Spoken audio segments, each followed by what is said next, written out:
क्या पब्लिक जनता नहीं चुनेगा गवर्नमेंट, न इलेक्शन कमीशन इलेक्शन का पहले गवर्नमेंट चुनेगा? और क्या क्या चाहिए? खाली अपना बेटी को लिए, दामाद के लिए, जिसको डीएम बनाने के लिए?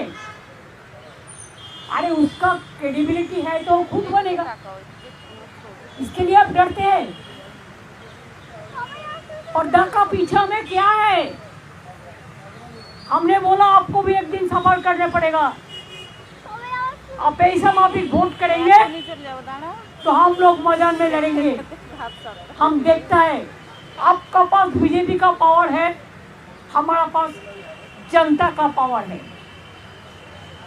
तो हम उसको बॉयकॉट करके चलाया। हम लोगों को अपमान किया है, असम्मान किया है, ह्यूमिलिएट किया है।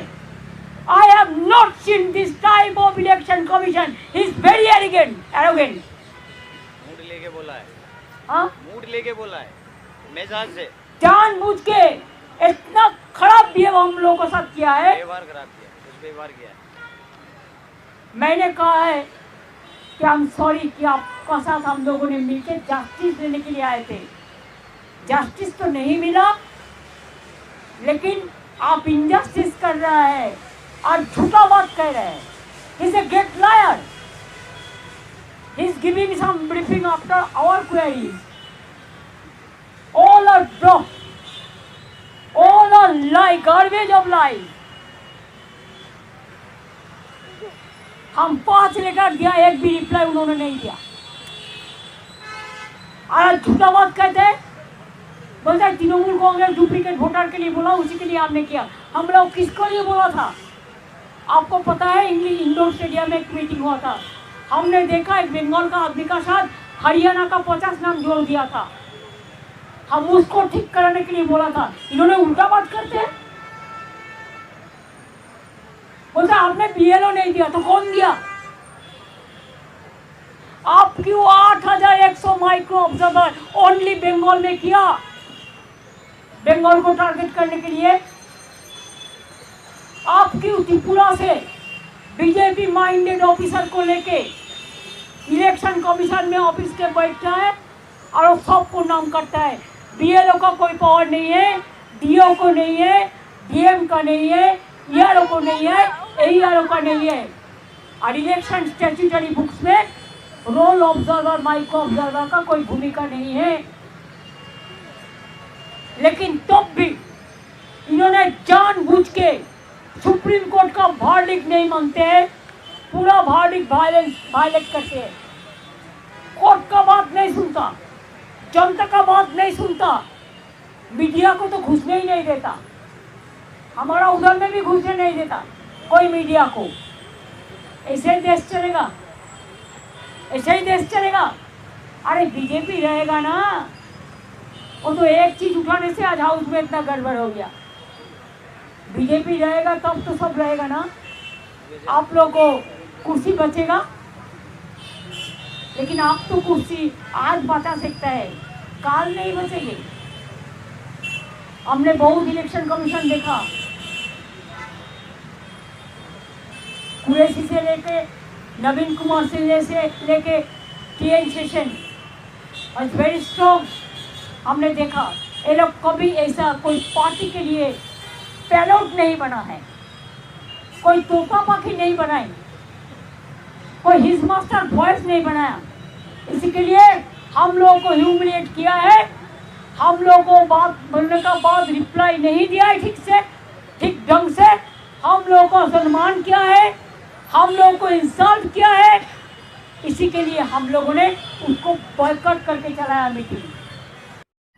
রাম রাম বন্ধুরা, আপনারা কেমন আছেন অবশ্যই কমেন্টে জানাতে পারেন। তো আপনারা ভিডিওটি দেখলেন, কার্যত কালো পোশাক পরে ভিতরে গিয়েছিলেন, কালো পোশাক পরে বাইরে এসেছেন, মুখেও কালো মানে কি বলবো চুনকালি লাগিয়ে দিয়েছেন নির্বাচন কমিশন। তো এই যখন ভিডিওটি দেখছিলাম তখন আমার আরেকটি ভিডিওর কথা মনে পড়ে যাচ্ছিল, কারণ এর আগে তো গিয়েছিলেন অভিষেক বন্দ্যোপাধ্যায় নির্বাচন কমিশনের সঙ্গে দেখা করতে। তো সেখানে গিয়ে কি হয়েছিল আপনারা সকলেই জানেন। নির্বাচন কমিশনার নাকি অভিষেক বন্দ্যোপাধ্যায়কে আঙুল দেখিয়েছিল। সেই ভিডিওটা আমি দেখানোর চেষ্টা করব যে তিনি ঠিক কী বলেছিলেন, একটু চেষ্টা করি। তো আপনারা দেখুন সেই ভিডিও, যে এই ভিডিওটা দেখা, এই মাননীয় মুখ্যমন্ত্রীর এই ভিডিওটা দেখার পর সঙ্গে সঙ্গে কিন্তু আবার ওই ভিডিওটা কথা মনে পড়ছিল যে অভিষেক বন্দ্যোপাধ্যায় তো গিয়েছিলেন একা, তার তো একটা অভিজ্ঞতা হয়েছিল এবং এবারও তিনি গিয়েছেন সঙ্গে। তো মাননীয় মুখ্যমন্ত্রীকে বলা দরকার ছিল যে নির্বাচন কমিশন কিন্তু এরকম আঙুল দেখায়, আঙুল টাঙুল দেখায়, মেজাজ হিসেবে কথা মানে রাগী হিসেবে কথা বলে, এগুলো বলার দরকার ছিল। তো দেখুন অভিষেক বন্দ্যোপাধ্যায় ঠিক কী বলেছিল সেদিন যেদিন আঙুল দেখিয়েছিল। তারপর আমি আসছি বিস্তারিত কথায় আলোচনায়। তো আগে সেই ভিডিওটা দেখুন। उनको लगता है गला उठा के बात करेगा और थोड़ा बहुत जोर से बोलेगा तो सब दब जाएगा। हम लोग जब बात करना शुरू किए, पहली बात तो जब कोई बोल रहा था वो रोकने टोकने लग गया। He started losing his temper, मेरे तरफ उंगली उठाने लग गया। তো দুটো ভিডিও আপনারা দেখলেন, দুটো ভিডিও কি সেম লাগছে না? ঠিক মানে একই রকম লাগছে না? মাননীয় মুখ্যমন্ত্রীর ভিডিও দেখলেন, কার্যত তিনি কালো কাপড়ে, আরও যারা গেছিলেন কালো কাপড় ছিল এবং তারা বলার চেষ্টা করলেন যে নির্বাচন কমিশনার জ্ঞানেশ কুমার নাকি মিসবিহেভ করেছেন এবং অপমান করেছেন কার্যত। হয়তো তারা ভেবেছিল, আশা করে গেছিলেন যে এসে বলবেন দিদি আসুন আসুন চা খান, এই আশা করে গেছিলেন। তো সেই আশা করেই তিনি গেছিলেন এবং তিনি বললেন বয়কট করেছেন। ভাই 1 ঘন্টা ধরে মিটিং চলেছে শুনেছি, তাহলে বয়কট কী করে হলো? তারা যে অযৌক্তিক দাবি করেছে নির্বাচন কমিশনের কাছে, তো নির্বাচন কমিশনেরও পাল্টা প্রশ্ন ছুড়ে দিয়েছেন মাননীয় মুখ্যমন্ত্রীর কাছে।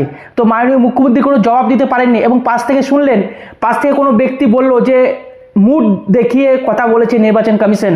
মানে ভিতরে যে কী হয়েছে আপনারা বুঝতে পারছেন। তিনি গেছিলেন বলতে যে মাইক্রো অফিসারদের কেন রেখেছেন বা এইভাবে কেন মানুষের নামগুলো কাটা বাদ যাচ্ছে, এবং মাননীয় মুখ্যমন্ত্রী বললেন যে যাদের নামগুলো কাটা বাদ যাচ্ছে হচ্ছে তৃণমূলের অবৈধ ভোটার।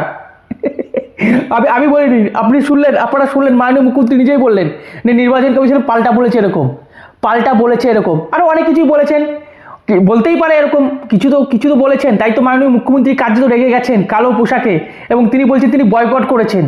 কার্যত মনে হচ্ছে যে যেইভাবে অভিষেক বন্দ্যোপাধ্যায়কে আঙুল দেখিয়েছিলেন সে একইভাবে নির্বাচন কমিশনার জ্ঞানেশ কুমার আঙুল দেখিয়েছেন। এবং আমি যেটুকু বুঝেছি মাননীয় মুখ্যমন্ত্রীর বক্তব্য শুনে আপনারাও বুঝে গিয়েছেন এতক্ষণ, নির্বাচন কমিশন এত যা হয়েছে সমস্ত কিছুর জন্য দায়ী হচ্ছে রাজ্য সরকার, সেটাই কার্যত বলে দিয়েছে মাননীয় মুখ্যমন্ত্রী মমতা বন্দ্যোপাধ্যায়ের সামনে যে সমস্ত দোষ আপনাদের রাজ্য সরকারের দোষ, আপনার দোষ, সেইটাই কার্যত মাননীয় মুখ্যমন্ত্রী বললেন যে এইরকমই বলার চেষ্টা করা হলো। আমার যেটুকু মনে হয়েছে, কারণ নির্বাচন কমিশন বলেছে আপনারা ভালো বিএলও অফিসার দেননি, আপনারা কোনো সহযোগিতা করছেন না, যার ফলে এই সমস্ত ঘটনা ঘটছে। তো এই সমস্তর জন্য দায়ী হচ্ছে আপনাদের রাজ্য সরকার এবং আপনারা দায়ী। কার্যত এইভাবে বলে দিয়েছে। নির্বাচন কমিশনের ভিতরে আসবে, অবশ্যই ভিডিও আসবে, সেই ভিডিও আমি দেখাবো যে অ্যাকচুয়ালি ভিতরে কি হয়েছে। কিন্তু মাননীয় মুখ্যমন্ত্রী যেভাবে বলছে যে বয়কট করে বাইরে বেরিয়ে এসেছি, আমি যতদূর শুনেছি যে 1 ঘন্টা নাকি ভিতরে আলোচনা হচ্ছিল। আমি জানি না, অবশ্যই আপনারা কমেন্টে জানান। এবং আমার তো মনে হচ্ছে যে ভিতরে অনেক কিছুই হয়েছে, ভালো মতন হয়েছে। তারা যেভাবে হম্পি দেখিয়ে গিয়েছিলেন নির্বাচন কমিশনারের কাছে, তো নির্বাচন কমিশনারও ভাই যুক্তিতে প্রশ্ন করেছেন যে আপনারা ভালো বিএলও অফিসার দেননি, আপনারা কোনো সাহায্য করছেন না, আপনারা রাজ্য সরকার, আপনারা যদি সাহায্য না করেন এসআরটাকে, তাহলে যদি আমাদের একারই যদি করতে হয় এসআর ক্ষমতা প্রয়োগ করে, তাহলে তো এরকমই ঘটনা ঘটবে। আপনারা যদি সাহায্য করতেন তাহলে এই সমস্ত ঘটনা ঘটতো না। আর সত্য কথাই নির্বাচন কমিশনার তো সত্য কথাই বলেছেন যে আপনারা সাহায্য করছেন না, অসহযোগিতা করছেন, তার কারণে এই সমস্ত মানুষের ঘটনা ঘটছে। এবং আপনারা দেখেছিলেন আনন্দবাজার পত্রিকায় বেরিয়েছিল যে কীভাবে বিএলও অফিসাররা ইআরও অফিসাররা কার্যত নিজেদের কাজ সঠিকভাবে করছে না, কার্যত উল্টোপাল্টা করে, ধরুন কারোর পাসপোর্ট লাগছে সেখানে তিনি আধার কার্ড দিয়ে দিচ্ছেন বা ভোটার কার্ড দিয়ে দিচ্ছেন। তো সেইটা এবার যখন সেই জিনিসটা ডকুমেন্টটা যখন এআই চেক করছে তখন সেটা বাদ হয়ে যাচ্ছে। এবং এই এত যে নাম ডাকা হচ্ছে, সবাইকে যে ডাকা হচ্ছে শুনানি কেন্দ্রে, তার একটাই মূলের লক্ষ্য, সেই খবরে বেরিয়ে গেছে সমস্ত দায়ী হচ্ছে এই বিএলও অফিসারদের। এবং কার ইশারায় যে বিএলও অফিসাররা, কিছু অংশের বিএলও অফিসাররা এই উল্টোপাল্টা কাজ করছে আপনারা সকলেই জানেন। তো সেই সমস্ত কথাও বলেছে নির্বাচন কমিশন যে আপনাদের ভাই বিএলও অফিসাররা ঠিক করে কাজ করে না, আপনারা সঠিকভাবে কোনো সাহায্যই করছে না নির্বাচন কমিশনারকে। তো এইরকম ঘটনা ঘটবেন। এবং আমি তো বলবো মাননীয় মুখ্যমন্ত্রী গেছেন কেন, আমি তো বুঝতে পারছি না। ভাই আপনি যাবেন কেন নির্বাচন কমিশনে দেখা করতে? আপনি তো সুপ্রিম কোর্টে মামলা ঠুকেছেন, আপনি তো যাবেন সুপ্রিম কোর্টে যে মহাশয় আদালত মানে যাই বলবেন, মাননীয় আদালত বা মাননীয় মহাশয় নির্বাচন কমিশন কোনো কথাই শুনছে না। এই অভিযোগ তো ভাই সুপ্রিম কোর্টে জানাবেন। সেখানে নির্বাচন কমিশনের কাছে গেছেন কেন, যেখানে মামলা করেছেন, তারপরে আবার তার সঙ্গে দেখা করতে যাচ্ছেন? এর যুক্তিটা কি আমি খুঁজে পাচ্ছি না। আর মাননীয় মুখ্যমন্ত্রী কি জানতেন না যে তিনি গেলেই তার কথা শুনবে না নির্বাচন কমিশন? কারণ সংবিধান মাননীয় মুখ্যমন্ত্রীকে যেরকম ক্ষমতা দিয়েছে, ঠিক তেমনি নির্বাচন কমিশনারকেও ক্ষমতা দিয়েছে। আপনারা সকলেই জানেন আর্টিকেল 324 সংবিধানের অনুচ্ছেদ ধারা 324, সেখানে নির্বাচন কমিশনারকে অনেক ক্ষমতা দেওয়া হয়েছে। আপনারা সকলেই জানেন। আর মাননীয় মুখ্যমন্ত্রী বলছেন যে সুপ্রিম কোর্টের রায়ও নির্বাচন কমিশনার নাকি মানছে না। আচ্ছা, আমাদের এই যে রাজ্যে এত ভায়োলেন্স হচ্ছে এসআইআরকে নিয়ে, তো যেদিনকে নির্বাচন কমিশনারকে যেদিনকে অবশ্যই বলেছে, মানে অনেক কিছুই বলেছে সুপ্রিম কোর্টের তরফ থেকে, ঠিক সেই দিনই ঠিক তেমনি পশ্চিমবঙ্গের আইন শৃঙ্খলা নিয়েও তো কথা বলেছে যে পশ্চিমবঙ্গের ডিজিকে কিন্তু পশ্চিমবঙ্গের আইন শৃঙ্খলা ভাই সঠিক করতে হবে, এবং বিডিও অফিসার যে বিডিও অফিসারগুলো রয়েছে তাদেরও দেখতে হবে যে পশ্চিমবঙ্গে যাতে আইন ব্যবস্থা ঠিক থাকে। ভাই পশ্চিমবঙ্গের আইন ব্যবস্থা ঠিক রয়েছে? তো সেখানেও তো সুপ্রিম কোর্টের কোনো রায় মানা হচ্ছে না পশ্চিমবঙ্গের তরফ থেকেও, আমি তো স্পষ্ট দেখতে পাচ্ছি।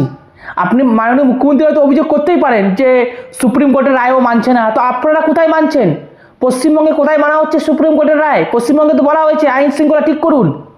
এসআরকে কেন্দ্র করে যে ঝামেলা হচ্ছে, যে সমস্ত জিনিস হচ্ছে, আপনারা দেখলেন কলকাতায় কার্যত সেখানে দিনে দুপুরে কার্যত বোমাবাজি হয়েছে, বন্দুক চালাচালি হয়েছে। আপনারা শুনেছেন টিভিতে, নিউজে নিশ্চয়ই খবরটা দেখেছেন। তো পশ্চিমবঙ্গের আইন শৃঙ্খলা কোথায় ঠিক রয়েছে?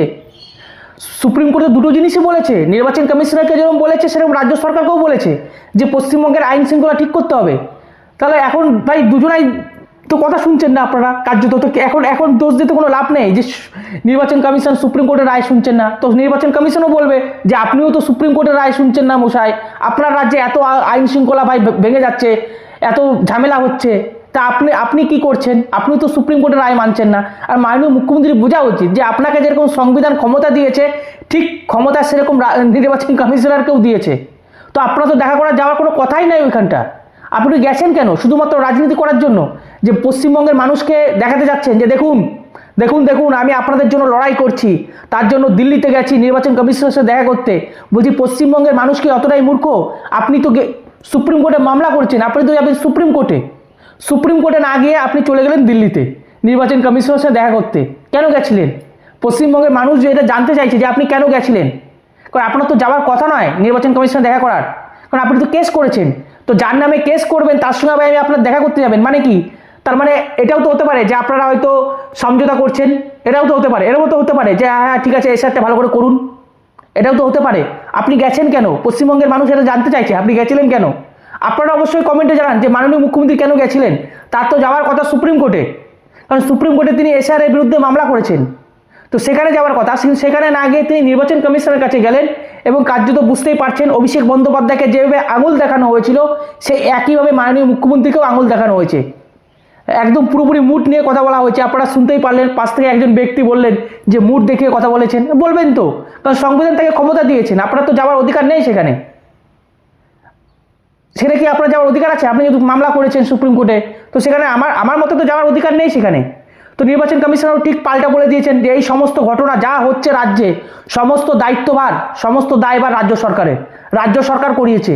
নির্বাচন কমিশনার মাননীয় মুখ্যমন্ত্রীর কথা যেটুকু বুঝতে পারলাম, নির্বাচন কমিশনার সেটাই বলেছে এবং যুক্তি দিয়ে বলেছেন। পাল্টা যখন যুক্তি দিয়েছে মাননীয় মুখ্যমন্ত্রী আর উত্তর দিতে পারেনি, সঙ্গে সঙ্গে বাইরে বেরিয়ে এসছে এবং তিনি বলছে এখন বয়কট করেছি আমি। তো আপনাদের কি মনে হচ্ছে আপনারা অবশ্যই কমেন্টে জানান। তো ভালো থাকুন, সুস্থ থাকুন, রাম রাম, ভারত মাতা কি জয়, বন্দে মাতরম, জয় শ্রীরাম।